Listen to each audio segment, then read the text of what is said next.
خدا کے نام سے جو بڑا مہربان نہایت رحم کرنے والا ہے۔ ہمارے چینل میں خوش آمدید۔ اگر آپ یہاں پہلی بار آئے ہیں تو براہ کرم ہمارے چینل کو سبسکرائب کریں۔ سلطان صلاح الدین ایوبی کی زندگی اور وراثت۔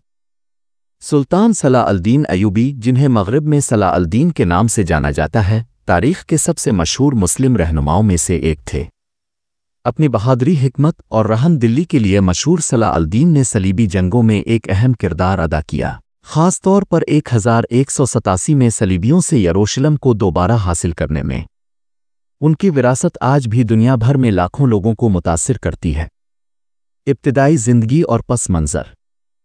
صلاح الدین 1137 سے 1138 میں موجودہ عراق کے شہر تکریت میں ایک کرد خاندان میں پیدا ہوئے۔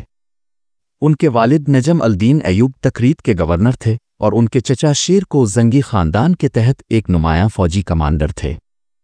صلاح الدین ایک ثقافتی لحاظ سے امیر ماحول میں پروان چڑھے، جہاں انہیں اسلامی عقائد، ادب اور جنگی فنون کی مکمل تعلیم دی گئی۔ بچپن سے ہی صلاح الدین نے علم حاصل کرنے کی رغبت اور مذہبی عقیدت کا مظاہرہ کیا۔ وہ سنی اسلامی تعلیمات سے گہرے طور پر متاثر تھے، جنہوں نے ان کے اخلاقی اصولوں اور قیادت کے انداز کو تشکیل دیا۔ اپنے چچا شیر کو کے تحت ابتدائی فوجی تربیت نے انہیں نور الدین زنگی کی خدمت میں ایک کامیاب کیریئر کے لیے تیار کیا۔ اقتدار تک رسائی۔ صلاح الدین کے عروج کا آغاز مصر میں ہوا، جہاں انہوں نے اپنے چچا شیر کو کے ساتھ خطے کو مستحکم کرنے کے لیے ایک فوجی مہم میں شرکت کی۔ اس وقت مصر فاطمی خلافت کے تحت تھا، جو مسلمانوں اور صلیبیوں کے درمیان تنازع میں ایک اہم اسٹریٹجک مقام تھا۔ 1169 میں شیر کو کی وفات کے بعد صلاح الدین نے مصر کے وزیر کے طور پر ان کی جگہ لی۔ ان کی صلاحیتوں پر ابتدائی شکوک و شبہات کے باوجود صلاح الدین نے ایک ہوشیار، منتظم اور ایک قابل فوجی رہنما ہونے کا ثبوت دیا۔ ان کی قیادت میں صلاح الدین نے مصر میں آہستہ آہستہ اقتدار کو مستحکم کیا، بالآخر 1171 میں فاطمی خلافت کو ختم کر کے سنی حکومت کو بحال کیا۔ یہ ایوبی سلطنت کا آغاز تھا، جو ان کے والد نجم الدین ایوب کے نام پر رکھی گئی۔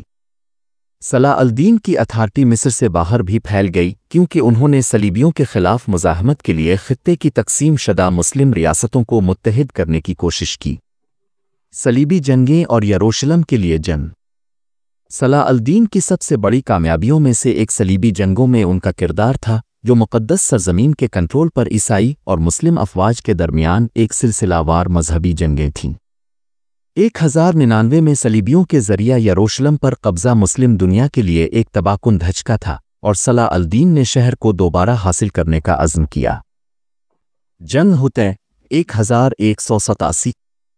صلاح الدین کی صلیبیوں کے خلاف مہم کا ایک اہم موڑ 4 جولائی 1187 کو جنگ حطیٰ تھی۔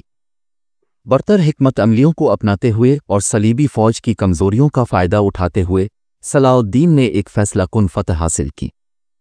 ان کی افواج نے صلیبی فوج کو تباہ کر دیا، اہم رہنماؤں کو گرفتار کیا، جن میں یروشلم کے بادشاہ گائے بھی شامل تھے۔ حطیٰ کی فتح نے یروشلم کے راستے کھول دیے۔ یروشلم کی بازیابی۔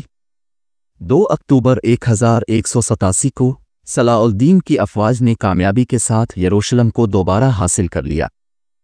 1099 میں شہر پر صلیبیوں کے وحشیانہ قبضے کے برعکس صلاح الدین کا یروشلم میں داخلہ رحم دلی اور تحمل کا مظہر تھا۔ انہوں نے عیسائی باشندوں کو محفوظ طریقے سے شہر چھوڑنے کی اجازت دی، عبادت کی آزادی دی اور مقدس مقامات کی حفاظت کو یقینی بنایا۔ اس رحم کے عمل نے انہیں ان کے دشمنوں سے بھی تعریف دلائی۔ کردار اور قیادت۔ صلاح الدین اپنی شرافت اور سخاوت کے لیے مشہور تھے، وہ خصوصیات جو انہیں ایک رہنما کے طور پر ممتاز کرتی ہیں۔ ان کی عاجزی، تقوی اور انصاف کے لیے لگن نے انہیں اپنے پیروکاروں میں محبوب بنا دیا۔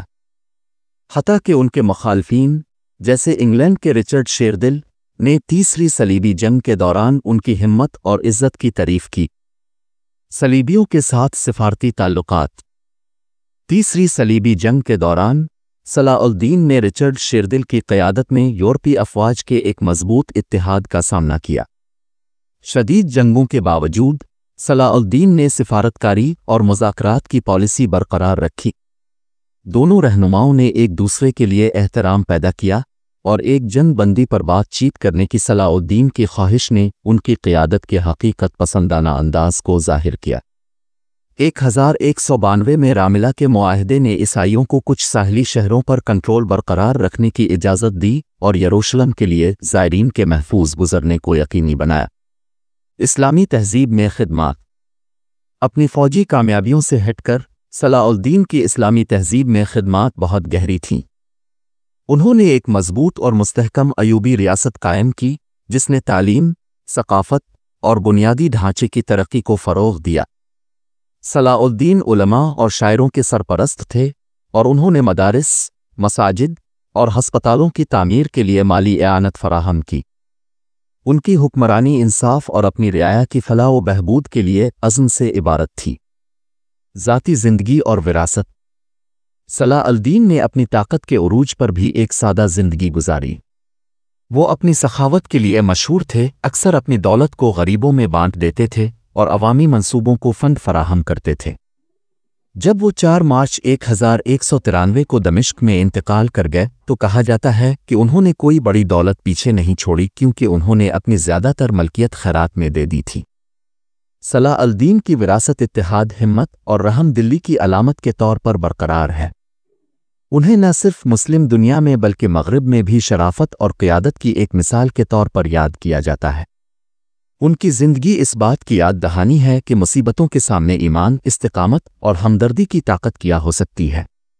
نتیجہ: سلطان صلاح الدین ایوبی تاریخ کے سب سے نمایاں شخصیات میں سے ایک ہیں۔ مسلم دنیا کو متحد کرنے کی ان کی کوششیں اور صلیبی جنگوں میں ان کا کردار ان کے وژن اور قیادت کو ظاہر کرتا ہے۔ اپنی فوجی کامیابیوں، انتظامی اصلاحات اور ذاتی خوبیوں کے ذریعے صلاح الدین نے تاریخ پر ایک گہرا نشان چھوڑا۔ ان کی کہانی مختلف ثقافتوں اور مذاہب کے لوگوں کو متاثر کرتی رہتی ہے، انصاف، رحم اور ایک عظیم مقصد کے لیے لگن کی لازوال اقدار کو مجسم کرتی ہے۔